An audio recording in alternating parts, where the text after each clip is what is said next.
নমস্কার বন্ধুরা, তনুশ্রী রান্নাঘরে আপনাদের সকলকে স্বাগত জানাই। আশা করছি আপনারা সকলে ভালো আছেন, সুস্থ আছেন। তো এর আগে আমি অনেকগুলোই পিঠের নানান রকম রেসিপি আপনাদেরকে বানিয়ে দেখিয়েছি। তো আপনাদের ভীষণ ভালো লেগেছে। তো যে পিঠেটা ছাড়া বাঙালিদের পিঠে পুলি উৎসব অসম্পূর্ণ, সেটা হচ্ছে ভাপা পুলি পিঠে। তো আজকে আমি সেই ভাপা পুলি পিঠেটার রেসিপি আপনাদেরকে বানিয়ে দেখাবো। তো এটা বানানো খুবই সহজ আর খেতে ভীষণই ভালো লাগে। তো অনেকে কিন্তু এটা ভয় পায় বানাতে, কিন্তু আমি খুব সহজেই আপনাদেরকে দেখিয়ে দেব। তো একবার দেখলেই কিন্তু আপনারা খুব সহজেই বানিয়ে ফেলতে পারবেন এই ভাপা পুলি পিঠেটি। তাহলে চলুন আজকের রেসিপি শুরু করি। ভাপা পুলি পিঠে। বন্ধুরা, প্রথমেই আমি পুলি পিঠেটার জন্য পুর তৈরি করব। তো পুরটা বানানোর জন্য আমি একটা কড়া বসিয়ে দিয়েছি।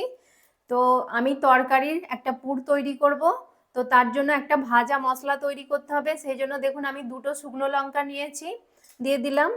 শুকনো লঙ্কাটাকে এবার ভালো করে একটু ভাজতে হবে। এর সাথে আমি একটু জিরে দিয়ে দেব।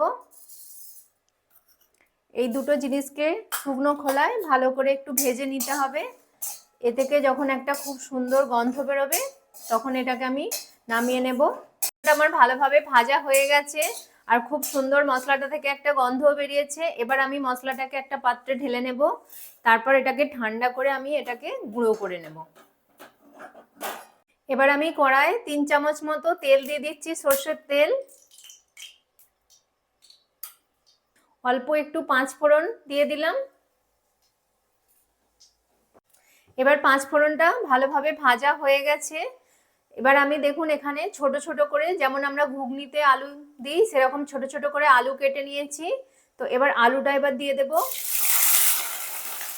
এর সাথে দিয়ে দেব ফুলকপি। দেখুন ফুলকপিটাকেও কিন্তু একদম ছোট ছোট করে কেটেছি। যতটা ছোট করে কাটবেন ততই কিন্তু তরকারিটা ভালো হবে। তো দেখুন এখানে আমি দিয়ে দিচ্ছি কপিটা। দিয়ে দেব স্বাদ অনুযায়ী লবণ, হাফ চামচ হলুদ গুঁড়ো নিয়ে এবার ভাজতে থাকবো এটা। এবার এতে অ্যাড করে দেবো হাফ চামচ আদা বাটা। আদা বাটাটা দিয়ে ভালো করে কিন্তু আলু আর ফুলকপির সাথে মিশিয়ে নিয়ে ভাজবো। এবার এতে কিছুটা মটরশুঁটি দিয়ে দিচ্ছি আর দিয়ে দেবো একটু স্বাদ অনুযায়ী চিনি। দেখুন হাফ চামচের থেকেও কম একটু চিনি দিয়ে দিলাম। চিনিটা দিলে স্বাদটা কিন্তু ভালো আসে। আপনারা যদি পছন্দ না করেন এটা নাও দিতে পারেন। দেখুন সব মশলা ভালোভাবে কিন্তু মশলার সাথে ফুলকপি আর আলুটা একদম ভাজা ভাজা হয়ে গেছে। তো এবার আমি এতে দেখুন একদম সামান্য একটু জল ইউজ করছি, খুবই সামান্য। এতে কিন্তু একদমই জল বেশি ইউজ করা যাবে না, তাহলে কিন্তু তরকারিটা একদমই খেতে ভালো লাগবে না। এটা একদম ভাপে ভাপে এটা সেদ্ধ হয়ে যাবে। তো আমি এটাকে চাপা দিয়ে দেব, দিয়ে এবার একদম গ্যাসের ফ্লেমটাকে লো করে দেব।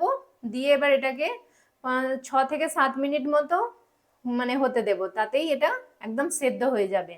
তাহলে আমি একদম সেদ্ধ করে ফিরে আসি। কতটা সেদ্ধ হয়েছে দেখুন, কত সুন্দর হয়ে গেছে। আশা করছি পুরোটা সেদ্ধ হয়ে গেছে।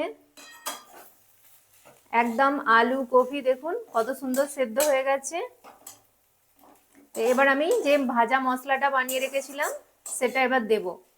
এই তরকারির কিন্তু আসল মেন হচ্ছে এই ভাজা মশলাটা, এইটাতেই কিন্তু এই তরকারির স্বাদটা আসবে। আর জল না দিয়েও দেখছেন কত সুন্দর হয়েছে। তো এরকম শুকনো শুকনোই কিন্তু যে কোনো পুলি পিঠে বলুন, তরকারির পিঠে কিন্তু এইভাবেই বানানো হয়। এরকম শুকনো শুকনোই কিন্তু ভালো লাগে খেতে। তো এবার এখান থেকে আমি ভাজা মশলাটা 1 চামচ দিয়ে দিলাম। পুরো ভর্তি 1 টেবিল চামচ ভাজা মশলা আমি দিয়ে দিচ্ছি। দিয়ে এবার ভালো করে ভাজা মশলাটা দিয়ে পুরো মিশিয়ে নেব। আর একটু খুন্তি দিয়ে এগুলোকে একটু ম্যাশ করে নেব। তাহলে কিন্তু যখন আমি পুরটা ভরবো পিঠের মধ্যে, ভরতে সুবিধা হবে। যদি বড় বড় থাকে তাহলে কিন্তু ভরতে অসুবিধা হবে। সেই জন্য আলু আর কপিগুলোকে আমি যতটা পারবো খুন্তি দিয়ে একটু ম্যাশ করে দেবো এইভাবে। তো স্টাফিংটা একদম রেডি। দেখুন বন্ধুরা, পুরটা আমি ঢেলে নিয়েছি একটা প্লেটের মধ্যে। তো পুরটা আমার একদম রেডি হয়ে গেছে। এবার আমি জল গরম করব তার গুঁড়িটা মাখার জন্য। তাহলে চলুন বন্ধুরা, আমি আর একটা পুর তৈরি করে নেব। তো নারকেলের পুরটা আমি বানাবো, তো তার জন্য আমি কড়াই গুড় দিয়ে দিয়েছি। এবার আমি এতে নারকেল দিয়ে দিচ্ছি। তো নারকেল কুড়োটা দিয়ে ভালো করে গুড়ের সাথে মিশিয়ে পাক করে নেব। যেমন আমরা মানে নাড়ু বানাতে গিয়ে যেভাবে আমরা পাকটা তৈরি করি, ঠিক সেই রকমই কিন্তু পাকটা তৈরি করে নিতে হবে। আমি এখানে ঝোলা গুড় ইউজ করেছি, আপনারা চাইলে পাটালি গুঁড়ো ইউজ করতে পারেন। এইভাবে কিন্তু ক্রমাগত এটাকে নাড়তে থাকতে হবে, নালে কিন্তু তলায় লেগে যাবে। আমি ভালো করে এটাকে এবার পাক দিয়ে নেব আর এই সমানে এটাকে কিন্তু নাড়তে থাকবো। দেখুন নারকেলের পাকটা কিন্তু একদম রেডি হয়ে গেছে। দেখুন চটচট করছে, পুরো খুন্তির মধ্যে জড়িয়ে যাচ্ছে, তার মানে বুঝতে হবে যে একদম নারকেলের পাকটা কিন্তু রেডি হয়ে গেছে। তো এবার আমি এটাকে ঢেলে নেব। এবার একটা প্লেটের মধ্যে আমি নারকেলের পুরটাও এবার ঢেলে নিচ্ছি। এবার এগুলোকে ঠান্ডা করে নেব সব। ততক্ষণে আমি এবার পুরটা চালের গুঁড়িটা মাখার জন্য জল গরম করতে হবে। তো তার জন্য আমি এখানে একটা হাঁড়ি বসিয়ে দিয়েছি, হাঁড়ির মধ্যে এবার জল দিয়ে দিচ্ছি। জলটাকে কিন্তু খুব ভালো করে একদম গরম করতে হবে, তবেই কিন্তু গুঁড়িটা ভালোভাবে মাখা যাবে। তো জলটা ততক্ষণ গরম হোক। আমি এখানে 1 বাটি চালের গুঁড়ি নিয়েছি, এটা সেদ্ধ চালের গুঁড়ি। বাজার থেকে যে কেনা গুঁড়িটা পাওয়া যায় সেদ্ধ চালের, সেটাই আমি এখানে নিয়েছি। তো এবার এটাকে ঢেলে নিলাম একটা থালার মধ্যে। এবার এতে স্বাদ অনুযায়ী লবণ দিয়ে দেব। দেখুন এখানে 1/2 চামচের মতো লবণ দিয়ে দিলাম। দিয়ে লবণটাকে দিয়ে ভালো করে আগে মিশিয়ে নেব।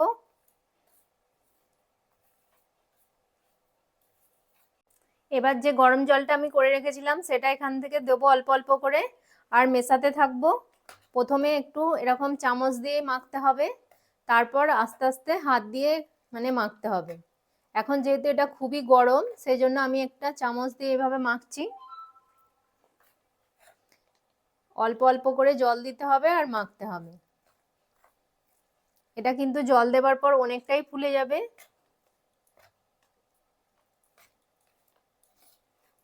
অবশ্যই কিন্তু মানে গরম জল একদম অ্যাড করতে হবে এখানে, তবেই কিন্তু গুঁড়িটা পারফেক্ট ভাবে মাখা যাবে। এবার আমি হাত দিয়ে এটাকে মাখবো। এখন কিন্তু হাতে খুব গরম লাগছে না, হালকা একটা গরম লাগবে, কিন্তু এই অবস্থাতেই মাখতে হবে, নাহলে কিন্তু এটা টেনে যাবে আর ভালো করে মাখা যাবে না। সেই জন্য গরম থাকা অবস্থাতেই কিন্তু এটাকে ভালো করে মাখতে হবে। এখন এইভাবে থেসে থেসে যেমন আমরা আটা ময়দা মাখি, ঠিক সেই সেম প্রসেসেই কিন্তু এটাকে এরকম ভাবে থেসে থেসে মাখতে হবে। দেখুন চালের গুঁড়ির ডোটা কিন্তু একদম রেডি পিঠে তৈরি করার জন্য। তো এবার আমি এটাকে একটা ভিজে কাপড় দেখুন দিয়ে চাপা দিয়ে দেবো। অবশ্যই কিন্তু একটা ভিজে কাপড় চাপা দিতে হবে, নালে কিন্তু একদম পিঠে তৈরি করতে করতে এটা শক্ত হয়ে যাবে। এবার আমি পুলি পিঠেগুলো বানিয়ে নেব। তো তার জন্য ডো থেকে একটু একটু করে এখান থেকে আমি নিয়ে নেব। নিয়ে এবার এরকম করে হাতে দিয়ে এবার ভালো করে এরকম গোল করে পাকিয়ে নেব। দেখুন কত সুন্দর হয়ে যাচ্ছে। মাখাটা যত ভালো হবে তত কিন্তু এটা মসৃণ হবে, একটুও কিন্তু ফেটে যাবে না। এবার মাঝখান থেকে এরকম আঙুলে করে প্রেস করে এরকম গর্ত করে নেব। নিয়ে এবার হাতে আঙুল দিয়ে এবার ধারগুলো থেকে এরকম চেপে চেপে দেখুন এরকম একটা বাটির মতো তৈরি করে নেব। ওপর থেকে নিচের দিকে প্রেস করে করে যেতে হবে। দেখুন কত সুন্দর বাটির মতো হয়ে যাচ্ছে। তো ঠিক এইভাবে আমি ঘুরিয়ে ঘুরিয়ে এরকম গোল বাটির মতো করে নেব। দেখুন বন্ধুরা ঠিক কত সুন্দর হয়েছে, এটা একদম ঠিক বাটির মতো তৈরি করে নিয়েছি। আর এটাকে খুব মোটাও করা যাবে না, আবার খুব পাতলাও করা যাবে না, মিডিয়াম একটা ঘনত্বে এটাকে ঠিক করতে হবে। তো এবারে এর মধ্যে আমি পুরটা ভরে দেব। প্রথমে আমি তরকারির পুরটা ভরে নেব এর মধ্যে। খুব কিন্তু একদম মুখ পর্যন্ত দিলে হবে না, আবার খুব কম দিলেও ভালো লাগবে না, আপনারা বুঝে একটা দিয়ে দেবেন। তরকারির পুরটা দেবার পরে হাতটা কিন্তু ধুয়ে পরিষ্কার করে নিতে হবে, না হলে কিন্তু তরকারির যে কালারটা পিঠের গায়ে এই জায়গাগুলো লেগে যাবে, দেখতে কিন্তু একদমই বিচ্ছিরি লাগবে, ভালো লাগবে না। তো হাতটা ধুয়ে পরিষ্কার করে নিয়ে তারপর এবার মুখটা এরম মুড়তে হবে। দেখুন দুদিক থেকে এরকম নিয়ে এরকম জুড়ে দিতে হবে আর এরকম প্রেস করে করে এটাকে আটকে দিতে হবে, নালে কিন্তু খুলে যাবে। দেখুন এবার এটাকে আমি যে এটা করেছি এরকম ভাবে প্রেস করে, যে লম্বা অংশটা উপর দিকে উঠেছে সেটাকে এবার এরকম ভাবে চেপে চেপে এরকম মুড়ে দিতে হবে, তাহলে কিন্তু এটা ভালোভাবে সিল হয়ে যাবে, পুরটা কিন্তু বেরিয়ে যাবে না। দেখুন কত সুন্দর হয়ে গেল, আশা করছি আপনারা বুঝতে পারছেন দেখে। আর একটা আমি আপনাদেরকে বানিয়ে দেখাচ্ছি। এবার আমি একটা আপনাদেরকে নারকোলের পুর ভরা পুলি পিঠে একটা দেখিয়ে দিই। তো দেখুন ঠিক সেম প্রসেসেই একটু নিয়ে নিয়েছি এখানে লেচি। তো এবার এটাকে ভালো করে হাতে দিয়ে এরকম করে পাকিয়ে নিতে হবে। নিয়ে এবার মাঝখান থেকে এইভাবে একটু প্রেস করে গর্ত করে নিয়ে এবার এই হাত দিয়ে এইভাবে চেপে চেপে এটাকে একটা বাটির শেপ দিয়ে নেব। এবার এই বাটিটার মধ্যে আমি নারকেলের পুরটা নিয়েছি, নারকেলের পুরটা দিয়ে দেব। দিয়ে এবার হাতটা আমি একটু পরিষ্কার করে নিলাম, নিয়ে এবার এটাকে এইভাবে দুদিকটা পুরো এরকম ভাবে সিল করে দেব।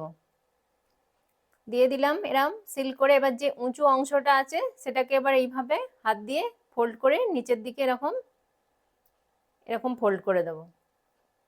তাহলে কি হবে, একদম পুরো ভালোভাবে এটা সিল হয়ে গেল। যখন আমি পিঠেটা সেদ্ধ করব তখন কিন্তু একদমই খুলে যাবে না।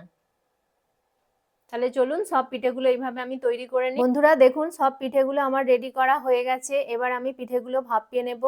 তো তার জন্য আমি একটা ডেকচিতে গরম জল আগে থাকতে করতে বসিয়ে দিয়েছি, আর হাফ পরিমাণ জল দিতে হবে ডেকচির, পুরো ভর্তি করে দিলে হবে না। আর এরকম একটা আমি ঝাঁঝরি নিয়েছি, আপনারা যে কোনো ঝাঁঝরি নিতে পারেন, তবে এইটা হলে সুবিধা হয়, কারণ এটা একটু বড় স্পেসটা পাওয়া যাবে, তাহলে পিঠেগুলো একটার সাথে একটা জড়িয়ে যাবে না।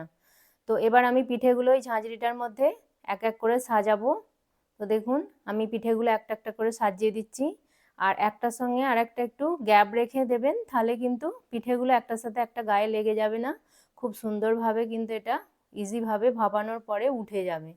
তো সব পিঠেগুলো আমি এক এক করে সাজিয়ে দিচ্ছি। দেখুন এইভাবে সব পিঠেগুলোকে সাজিয়ে আমি দিয়েছি একদম। এবার একটা থালা নিয়েছি, থালাটাকে এবার এরকম চাপা দিয়ে দেব, দিয়ে এবার এটাকে আমি ভাপিয়ে নেব। তো ভাপানোর পরে আমি ফিরে বন্ধুরা 15 মিনিট হয়ে গেছে। তো 15 মিনিট পর আমি খুলে আপনাদেরকে দেখাচ্ছি যে পিঠেগুলো ঠিকঠাকভাবে সেদ্ধ হয়েছে কিনা। দেখুন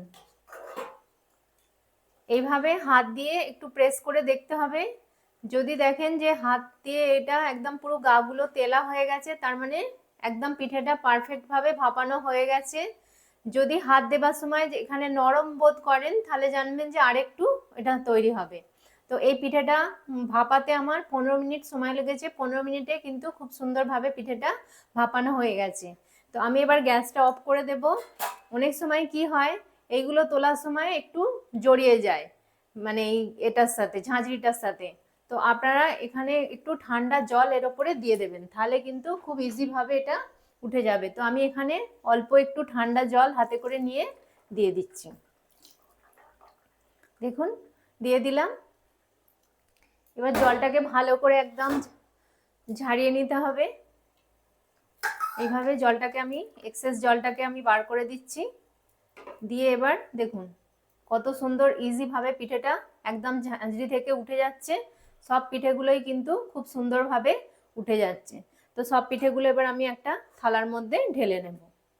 দেখুন বন্ধুরা আমার দু রকমের পুলি পিঠে একদম রেডি। তো এবার আমি এটাকে সার্ভ করে নেব। বন্ধুরা দু রকমের পুর ভরা পুলি পিঠে একদম আমার রেডি। আমি খুব সুন্দর করে একদম সাজিয়ে নিয়েছি, আর কত সুন্দর লাগছে দেখতে, দেখতেও যেমন সুন্দর, এই পুলি পিঠেগুলো খেতেও কিন্তু ভীষণই ভালো হয়। আর আমি খুব সহজভাবে আপনাদেরকে এটা বানিয়ে দেখিয়েছি, আশা করছি আপনাদের কোনো অসুবিধা হয়নি বুঝতে। আর আশা করব আমার এই রেসিপিটি আপনাদের ভীষণ ভালো লেগেছে। আর যদি ভালো লেগে থাকে অবশ্যই কিন্তু কমেন্ট করে আমাকে জানাবেন যে আমার এই রেসিপিটি আপনাদের কেমন লাগলো।